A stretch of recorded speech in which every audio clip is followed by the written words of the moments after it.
Good morning.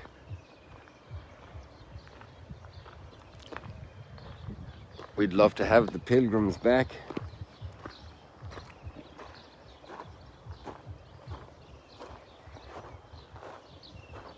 I think of all those moments giving tours here, helping people to understand the great gift of the Holy Land for people.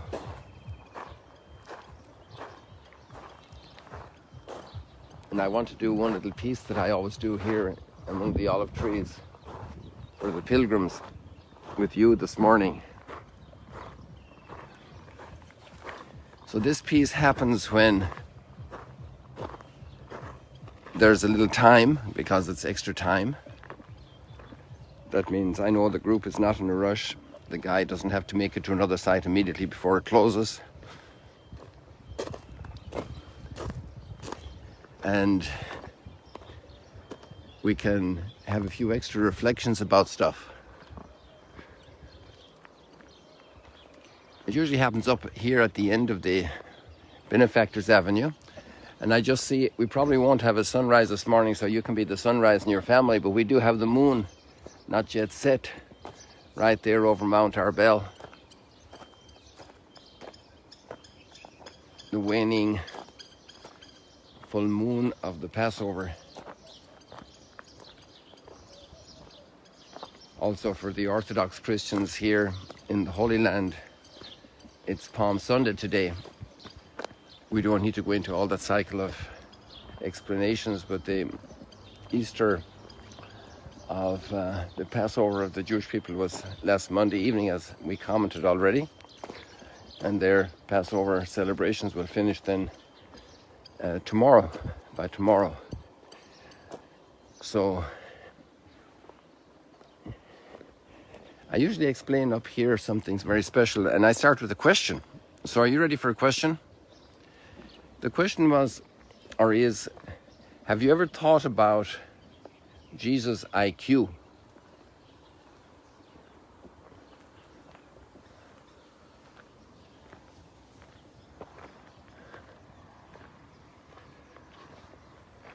Have you ever thought about Jesus' IQ?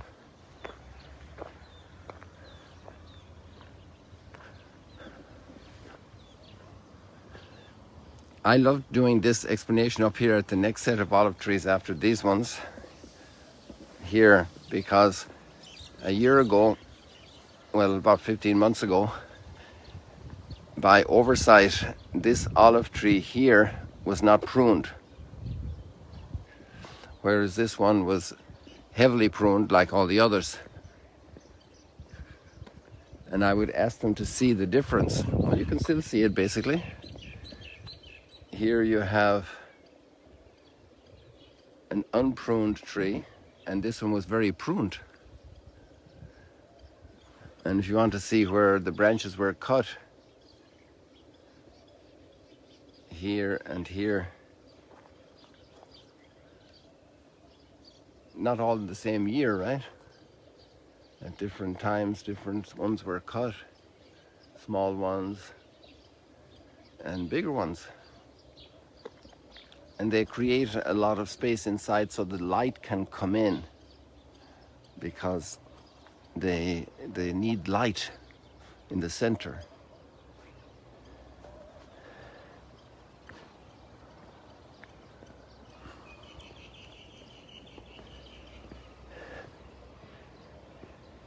And I ask people, well, does that remind you of any story in the Gospels? And obviously, eventually somebody will say the pruning. Well, what's the story? Well, Jesus explains that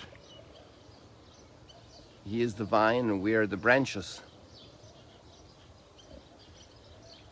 And the gardener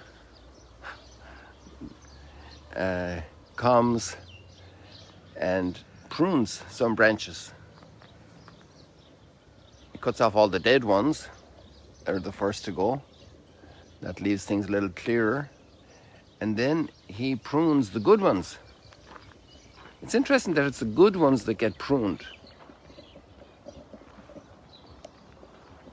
the dead ones are cut off. So the healthy plants are pruned.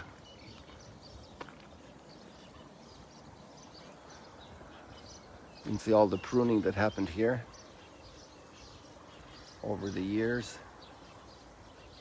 Major pruning.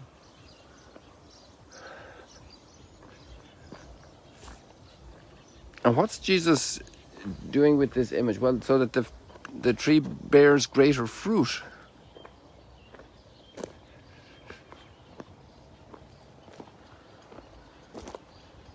What's happening? What's pruning? Pruning is losing a branch, and obviously that hurts the tree. It has to heal that exposure. Different trees heal breakage like that in different ways. Sometimes bark grows over the wounded part, the cut part.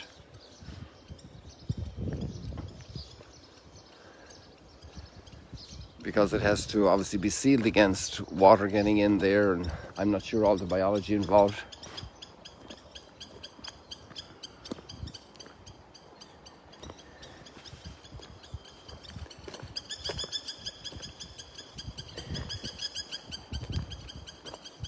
And Jesus says we have to be pruned.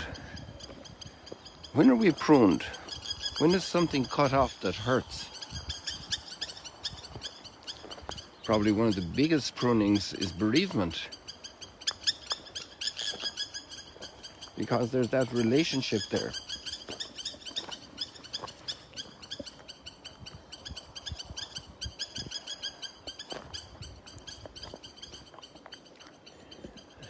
These birds are so annoyed that I'm walking here.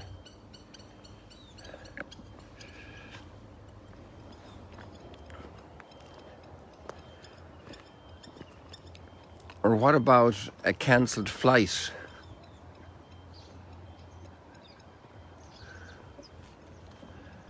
You can see here where these two branches were pruned off and how the wounds, the cut places being overgrown a little bit by some bark. And here you can see all the new olives coming. Look at all the rich new olives coming here. All the little ones.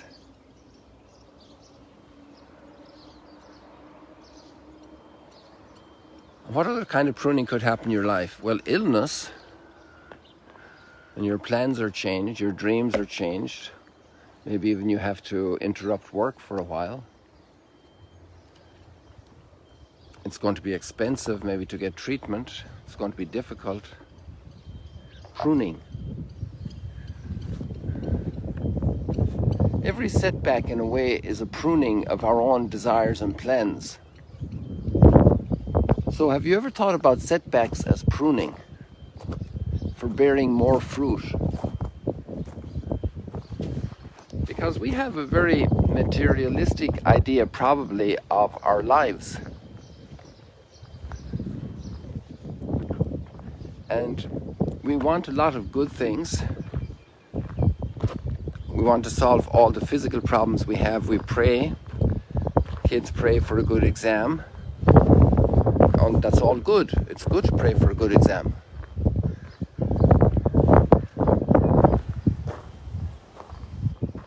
But to overcome failure as well is an extraordinary growth in life.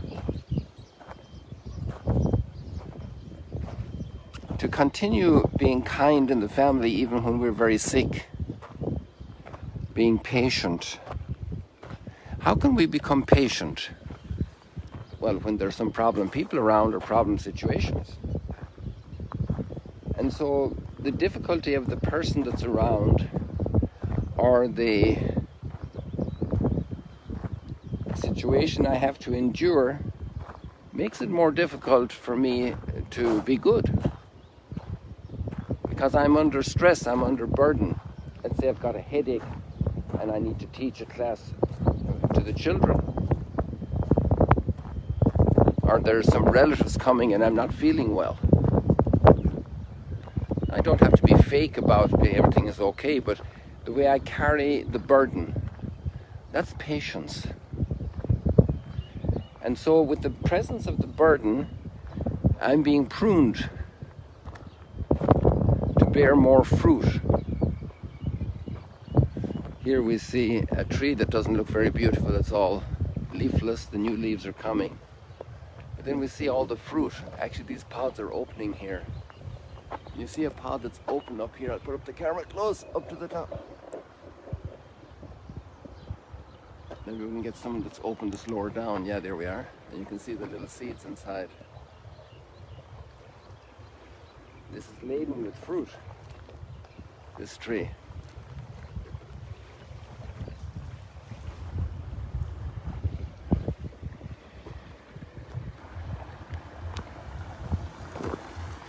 So with this one image that's so simple, who can't understand pruning? Well, you don't have to go to Harvard to get it if you're raised on a farm. It's just very, very, watch your dad when you're 4 or 5 years old and you get it. And Jesus speaking to people that did a lot of pruning in their trees. He's really explaining the ultimate meaning of every single frustration we experience. That with God's grace, it's going to bring extraordinary fruit in our lives. Every single frustration. So maybe you just take out your pen and paper right now, or your little notepad, and you start writing. And just make a list of all the frustrations in your life right now. Or the one major frustration, put them in order. Or maybe in other family members, maybe you're a parent and a spouse, and you notice that there's a bunch of burdens weighing on different people in the family, or also friends, in-laws, neighbors. And just think that you could be somebody that can give a word of encouragement about this. You can be the person that helps them to see what Jesus is explaining here. And maybe it's not just to explain it, oh no, this is a good opportunity for you that you got a heart attack. I'm not sure that that's the language. But the kindness and goodness and help to carry a person in their moment of trial. The sympathy, the condolence, the helpfulness, bringing along a meal, a little present, helping out in the garden because they can't look after the garden.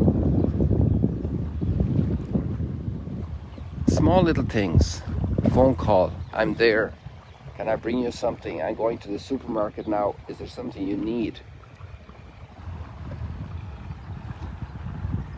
It's amazing the intelligence of Jesus, the brilliance, the ingenuity, the marvel. Of course, he has divine knowledge as well, but he's also human, completely human, and he learned. And it's not just understanding the deepest purpose and reason of all the frustrations in life, it's also the capacity to express it in such a way that the simplest person can get it. The simplest person can get it. I've come to before a man I knew in Germany, and his son has become a wonderful priest meanwhile, but at that time he was discerning the vocation. That's how I got to know this family. And this man was a recovered alcoholic. And I'm absolutely convinced that his path of difficulty and suffering shaped him. And I'm sure that was a big burden in the family, as long as he was suffering from that alcoholism. But he became a man of extraordinary humanity and patience, of kindness, of goodness, of empathy. And when we look at older people, in general, there may be some bitter ones, and maybe that's something they need to prune about, some frustration they've had, some resentment. But in general, you say older people are a little more peaceful and placid. They've been through it all. They've seen it all, or a lot. And they've learned that you can let some things go. You can be pruned. You don't have to be always right. You don't have to be always imposing your own will. You don't have to be always completely healthy. You can bear some things, and you're not fighting with yourself all the time, and you're not fighting with God all the time, and you're not fighting with the others all the time over this is the place where this has to be put, and you have to do it this way, and you have to say it like this, and you have to understand it like this, and you have to condemn these people, and you have to do all these things. We need to be pruned. It's a wonderful image. And it's so simple, it's so powerful, it's so pedagogical. I'm just fascinated by it.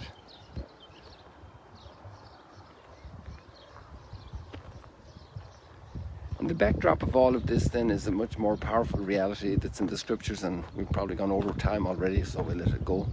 But just to first just mention it. When we're connected with Christ, which is the main teaching of this gospel passage, our life is filled with life. Our life is enriched. And there are many, many texts like this. You remember in the Old Testament where it says, curse the man who trusts in a man. Some people put a lot of trust that this particular politician, this particular business leader is going to save the company. They can do a lot of good things. They can make a lot of decisions. They can bring about a lot of reforms that need to be done. But the life comes from God. Even the life of this little tree here, this little sprout coming out of the trunk. Life comes from God. Curse the man who trusts in a horse. No, our trust is in God. We have to be connected with God. It's not just a physical connection of a branch to the tree. It's the connection of our heart and soul, of our deepest convictions. And this is where we bring much fruit, huge fruit. I would say that all the saints have been extraordinarily united to God, and they didn't start out that way necessarily. And we can all grow in that area. The second reading here gives us some hints, points out to some the commandments.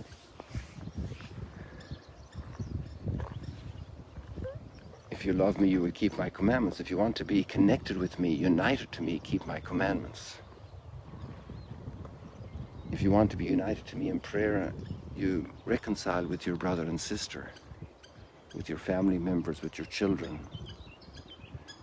And maybe there's a physical reconciliation that's still missing that you can't accomplish, you can't force, but you want it. And in that you're totally united with God. You want it. I want it. I desire for it. I pray for it. Lord, give us this reconciliation in our family. Lord, help us to overcome this bitterness, this bad memory. Heal us, Lord.